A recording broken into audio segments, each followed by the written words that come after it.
recording. Okay, guess that started recording then. All right, this meeting is being recorded. I guess I gotta okay it too. All right. All right, sweet. Um, What's up, dude? so what's your name? My name is Andrew Cragg, Cragg. All right. So where are you currently employed? I work at a reagent uh contract manufacturing company. I am an inventory control specialist. Mm-hmm. Okay. All Mhm. right. So we worked together at Phil's. What got you into the cooking industry? Um, um, I just had a daughter. My partner had lost their job, and I was unemployed. Mm-hmm. I couldn't find any jobs, so I kind of landed headfirst into a didn't know it at the time, but a very high end kitchen. Yeah. Mhm. So you mentioned before, like working under the tutelage of Chef Richie, right? Chef Giovanni Ricci, yes, Okay, what was it like working under him? he was tough. He was Hmm. tough, but he was firm but forgiving at the same time. Just as long as you showed effort and progression. Right. Mhm. So you've really like progressed through the ranks, like honestly. So you said you started out as a dishwasher. What got you to be where you are now? All right, so I stepped into the kitchen as a dishwasher because I was skillless in the kitchen. I wasn't skillless. I know how to Right. cook in general. Uh, but that was the position that was open. It was the only job I could find. So what had happened is I was there underneath another chef. His name was Louis 40. Hmm. And the day that he quit, he looked at me and said, "You're a prep cook now." That's how that happened. And the rest is history, I guess. Dude, that's awesome, really. Yep. It took all of took me about 5 years to become head cook, 6 years to become the sous chef, and then by the time my chef left the kitchen, I had taken over duties as the chef, the head chef of the kitchen. Jeez. So where was it that you used to work? Uh a little hole in the wall called Venda Ravioli on Federal Hill Yeah, in Providence. Just a little hole in the wall. right. Yeah. So you're working as a medical contractor now. So what's with the sudden change? So before I left the cooking industry, there was cooks were, I'm sure it's well known, they were notorious. Cooks and kitchen staff in general are notoriously underpaid. They don't receive any of, like, you know, the compensation that like waitresses or bartenders would get, even though you would set these people up for success. So the pay in that industry was, it was lacking, Hmm. to say the least. Yeah. Yeah. So that's what triggered the change. Was it like very stressful for you working in that kitchen? Um, I'd say it's about 50-50. Sometimes it's stressful. Most of the times it's you're with a group of guys, and um you don't really view them as like the different tiers of the kitchen. You view them more as like your, I hate to say the cliche, like your family. Your it's feeding hundreds and hundreds of people a day, a week is Yeah. quite stressful. Hmm. So So compared to working on as a line cook, what would you say that you doing catering now is so different from that, and why do you prefer it? well, I was never really a line cook. I've worked on a line a handful of times. It's a whole different monster. Right. I got the kitchen I was in was a prepared foods more so than catering when I first got into it, and then it progressed into a heavy cater, but we Hmm. still a heavy catering kitchen, but we still had a prepared foods uh, case, if you will, that had to keep full, and we produced probably about 160 different dishes for that case on a Ooh, weekly that's basis. impressive. Yeah, yeah, it was very much so.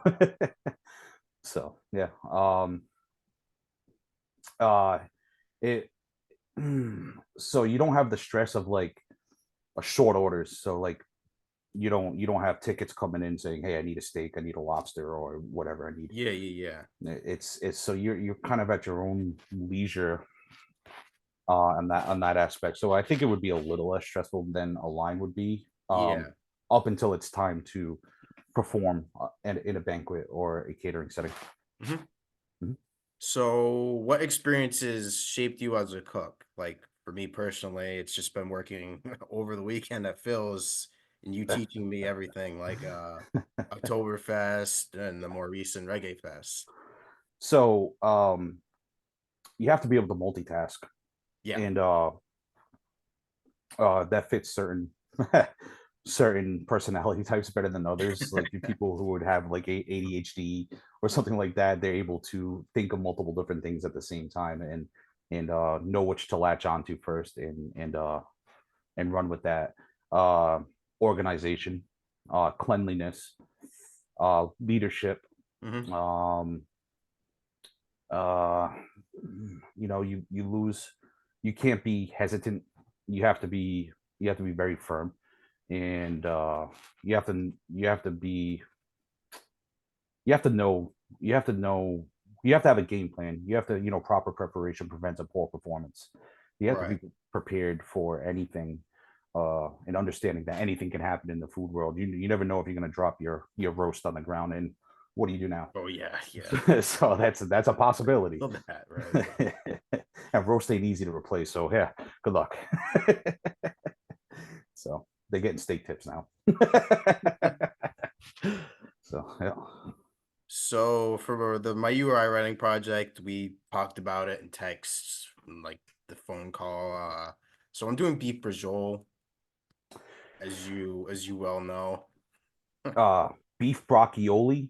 Yeah, Okay, yeah, I got you. Yeah, yeah, yeah, I'm yeah. aware of the beef broccioli. All right, so I have made brajol a few different ways. It's not. I do have, a method, a technique for making it a certain way. Usually, it's a something I would sear and then braise. Yeah. Uh, uh, uh, and then finish over a risotto or a pasta, yeah, something along them lines. Something with semolina, or a grain of some sort. We can try to stay away from a starch when I do that. So what do you think's like the best way to braise meat? In liquid. Covered in liquid. Pretty much a higher temp than you would Yeah. normally cook something. So I would stay away from the 375s and head more towards like the 400s or 425s. They Mhm. covered, so you're not going to get any burning. It's more like a think of like a sous vide method would be like to cook in water with pressure and steam. It's kind of like the same idea when you braise. So how long do you think I should keep the beef roulades in for? Like if I'm gonna braise those. Well, that would depend on the size. Right. So the beauty of braising something is you have it's very hard to overcook it. Hmm. So if you have, say, I don't know, a 1 pound brujol and you got six, 4 to 6 of them in a pan, Hmm. I'd give it probably an hour, and then something I would like to do is I don't drop the temperature. I turn the temperature off, and I'll leave them in the oven for a couple of hours to let it do its thing. I like when I braise, I like to taper the heat off Right. until it hits the temp. It makes for, I think, a moister product. Okay. Mhm. So which kind of beef do you think would be best for doing like smaller pieces of brajol? Because I know people do like sirloin and other stuff. Well, the sirloin region is just in front of like the above the front leg, in front of the hip. Mhm. So you can go with the cheaper cuts of the sirloin. You're looking at like flat meats and all that stuff. But that's something I would make more of a tip with. You do okay if you thin slice like a butt or round or something, and pound it out, tenderize it that way. Yeah, So okay. because of the cooking process, it'll tenderize itself. Yeah. So, and another thing is, salt your meat for an hour minimum before you start to cook it. So after you prep it. Okay. So what kind of wine are you thinking I should try out? Well, I don't have any experience with this, so for a so for like a beef braise, you're gonna want to go with a red, so I'd go with like a burgundy or a cab sauv or something along them lines. Okay. Mhm. Oh, geez, I'm running out of questions here. Ah, Oh, it's awful. I know. that's okay. No, no, whatever you ask, I can try to fill up time. So, I have a lot of riz. so in addition to the brajol, I'm also going to be doing like some sort of lemon blueberry bundt cake, and then like just a simple caprese salad. Do you have any tips on how to do any of those? The caprese salad, you're gonna want to prep that um moments before you eat it. Tomatoes kind of they get a little I don't know how to describe it. They get a little soft, they get a little spotty when you cut them Yeah, too yeah, yeah. early. You're gonna want to season your tomato proper. Along with your mozzarella cheese. Mozzarella cheese is fabulous by itself, but you hit it with a little olive oil, salt, and pepper. And then your typical, top it off with a touch of basil, and I hit it with some balsamic reduction. You're good to go. Maybe present it over a little arugula, All right. rocket greens, as people would say. Yeah, yeah, yeah. Arugula is fantastic too. You get a little arugula in with your caprese, so it's more than a garnish. It adds. Yeah, yeah, yeah. I get you. What was the other thing? The bun cake. Yeah. Okay, I'm not a baker. I have had some of your baking though, Okay. and I think you know where to go on that tip. Just baking it's science. You got to make Hmm. sure your measurements are correct. Make sure you're doing it on a level surface, and make sure your heating is proper. You're not opening the oven while you're doing it. Make sure Yeah. the biggest thing. Make sure you grease and flour your pan properly, or your cakes and dough-like materials are going to get stuck to your pan. Yeah, I'll be sure to use some Crisco. Yeah, Crisco works. A light dusting of flour, yeah, but Crisco is where it's at. Yeah, yeah, yeah. Yeah. Like, what do you think are the big differences between baking and cooking are? Like, from what I've been told, baking's probably like more precise than cooking is. You can kind of go either way with cooking. Yeah, I mean, if you want to bake, might as well just get a science degree. You know, that's just a way to go. Uh, Yeah. cooking is you have more of an artistic license when you're cooking. Hmm. Cooking is more like if you understand a technique, which I'm sure we work, I don't know, a few times a year, but once or twice a month in the summertime, a few times in the winter. So yeah, uh, you've it doesn't matter what the food is, just as long as you have the proper cooking technique. Like you can pan sear anything if you know how to pan sear Yeah, a yeah, piece of yeah. fish. You can pan sear a lamb, a steak. I've seen someone pan sear a whole leg of lamb in a 12-inch skillet. It was one of the most insane things I've ever seen. It worked though, and it was delicious. So it's my suggestion is cooking compared to baking. Cooking is you have more artistic license. Baking you have to be it has to it's a measured science. Yeah. So including, you're closer to the ocean, you get a little more moisture in the air. Oh, You're yeah. a little lower to sea level. So, that those kind of factors ball into it too. So So I guess I just got one final question. shoot. So you're an Italian cook. That's how you were taught. So Mhm. what would you say is your favorite dish, like altogether? My favorite dish altogether. Yeah. I'm gonna go on a limb here and say pizza. Hands down. I like pizza any way you make it. It doesn't matter. It can be stone. It can be. There's so many different kinds of pizzas, but it's got its basis in Italian, and the way pizza got its start was not like the pizza we have today. It was a lot different.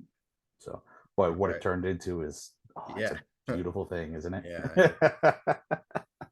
um, uh, so if it's not pizza, I'm gonna have to go like with a properly prepped and cooked porchetta, crispy Oh yeah, skin, dude. Yeah, yeah, yeah. tender interior, and I like to stuff my porchettas with like mozzarella cheese, baby spinach, Do you do like uh, do you do like things like that. marinara sauce with your porchetta? No, I put my Really? porchettas on a sandwich. Oh, dude.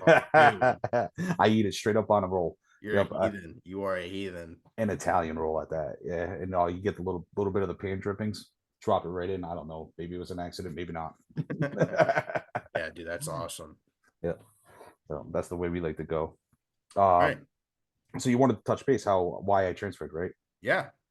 All right, so I got out of the food industry because of the pay. It was terrible, and I got into an inventory role, like shipping and receiving, and then from Mhm. there, my skills being in a chef, being in a kitchen, and monitoring and keeping my stock levels proper, knowing what I make in a week and all that stuff helped me transfer into a more of a it's like a semi desk role. Right. So I'm not it's a lot less labor with the hands. It's Right. probably about the same amount of labor with the mind, but I'm able to control my company's inventory, Yeah. 35 people. Right. So there are interchangeable skills that you can get from working in the kitchen. Not even being a chef, you work the way up to a head cook, and you still have to learn those skills. So Yeah, you're like you're very well off. I mean, you get a 401k benefits. yeah, not a lot of restaurants offer that. Yeah, yeah, yeah. So that's 401k benefits. They match on the 401k. We have parties and they bring food to me instead of me bringing food to people. So that's the best part. Yeah, yeah, yeah. Especially with like Ken, dude.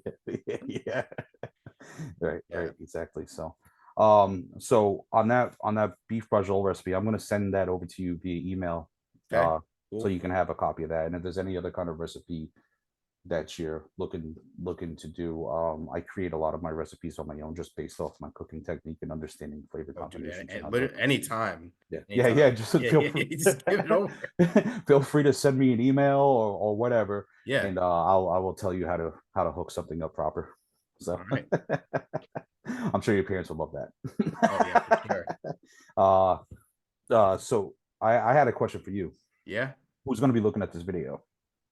Well, I think it's mainly like students around our high school, maybe Okay, even grade below us, or like okay, middle schoolers. Nah, okay. I got a message for them. I'm gonna keep it PG, Yes, so absolutely. you know. Yeah. So if they ever see you walking around the hallways, tell them that. Have them ask you to make them cookies. Mhm. All right. And peach cobbler. Yep. All right. Do it, folks. So that's what I got for you. Okay. Okay. All right. So let me send this email off. And if do you have any more questions? No, I think that's it. We kind of covered everything. Sweet. Cool. I'm glad I was able to help you. Yeah. And Thank you. like I said, if you have any more questions for me, just send me an email and I can respond. Okay. Okay. All right. Y'all take All right. care. See you May 23rd. May 25th, 25th. Right, Wakefield, right. yeah, Wakefield Music Festival. So I'm trying to convince the owner of the restaurant to create dishes based on different musical people. Like the Jimmy Buffett is going to be an all-American cheeseburger. Yeah. Yeah, yeah. We're gonna do, I don't know, grilled cheese incident instead of string cheese incident, which is a Yeah, band. yeah. So there'll be grilled cheeses with some add-ons. You want one with tomato, you want one ham, stuff like that. Very simple things, but hearty things that people like. So, Right. and that's the goal, and that's less work for us because that's easy stuff to make outside. Oh yeah. I'm thinking about us here. Oh, good. All right, All right. all right, absolutely. I'll see you on the 25th. You too. Thanks. No problem. Bye. Ciao.